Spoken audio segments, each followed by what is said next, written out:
Can you hear me? I can hear you. I'm just trying to make sure I look all pretty. All right. You're all fuzzy. What's the fuzz? Well, you're looking pretty snapper. You're looking pretty dapper. How are you? I'm always good, baby. So how was it seeing yourself up on the screen again? It was really, really cool. I had a couple of people say to me, Clarissa, I thought you were in the movie. You mean they didn't? I was like, I was in the movie.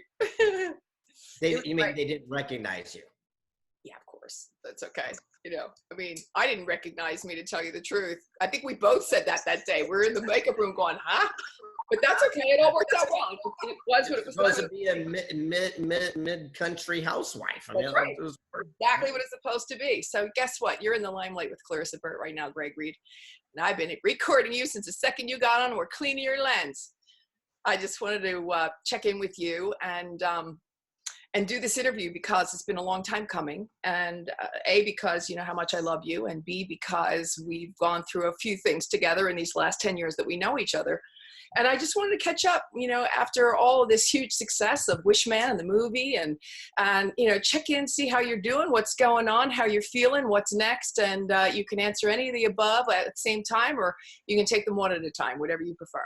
Well, let's just stay with the topic we were just talking about. So it's really cool. So I think it was 8 years ago, you introduced me to a guy named Shankwitz. Right. Sorry. Go ahead.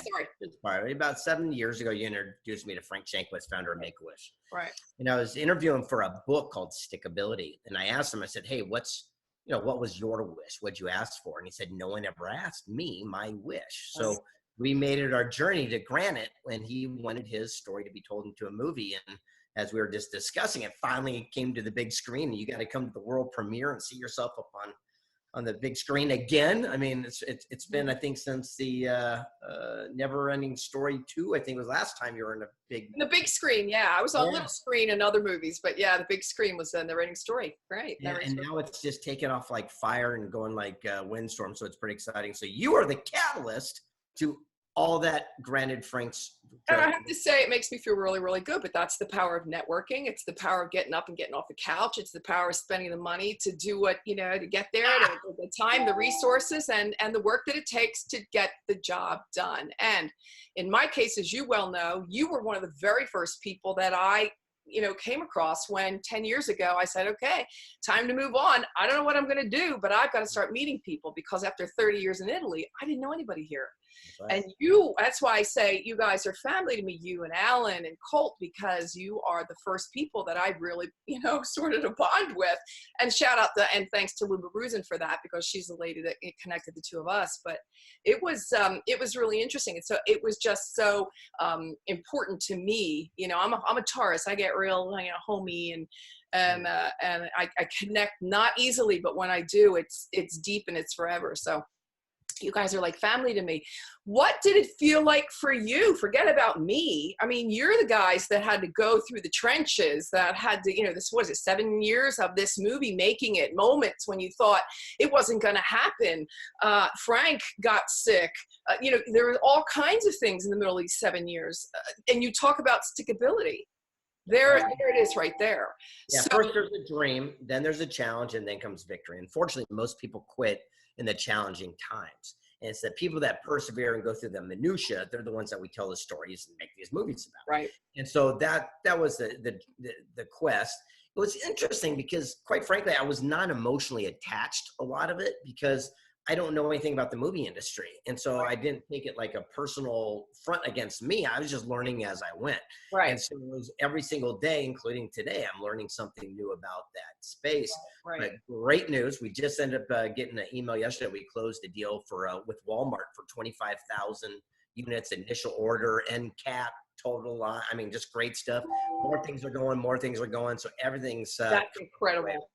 Listen, tell me how it felt at Cannes. I want to know all about what happened there, because it is the premier platform for film, bar none. It is the #1 place to be if you're going to be doing anything with film at all, right?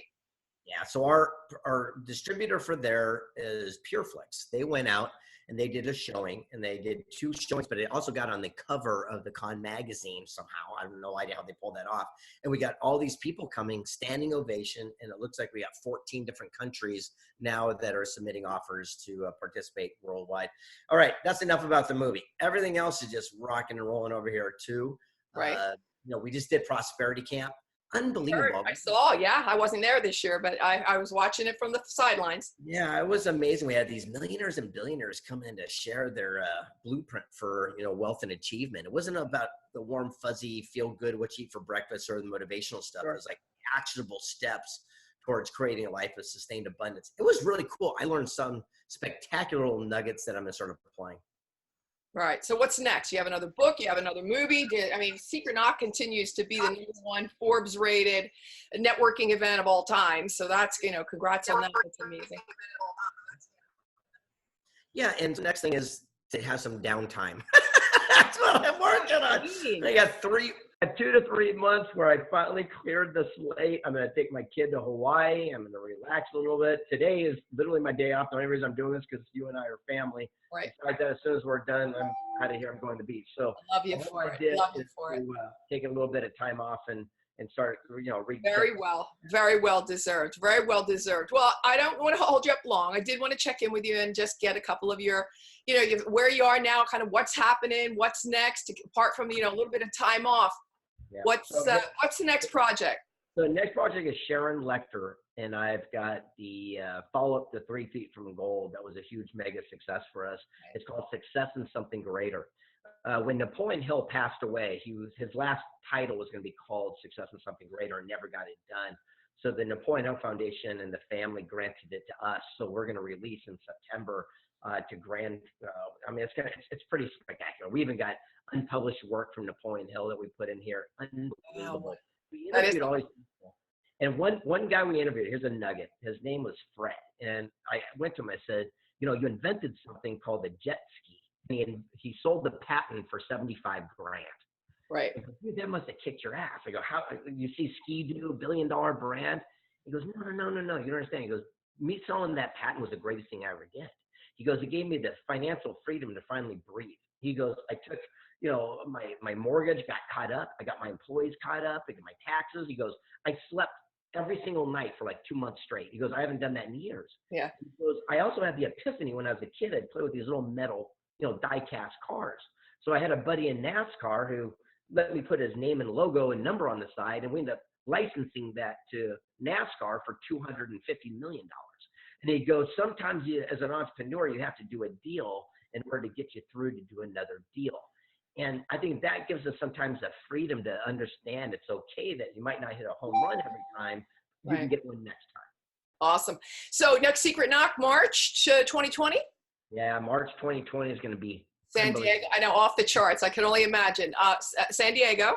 San Diego. And my new partner, Jeff Klubeck, has joined me. So now he and I are doing collaboration. We're going to start doing things called frequent knocks, where once a month we get together as networking. I love that. We got something in the works right now that we're going to call you about.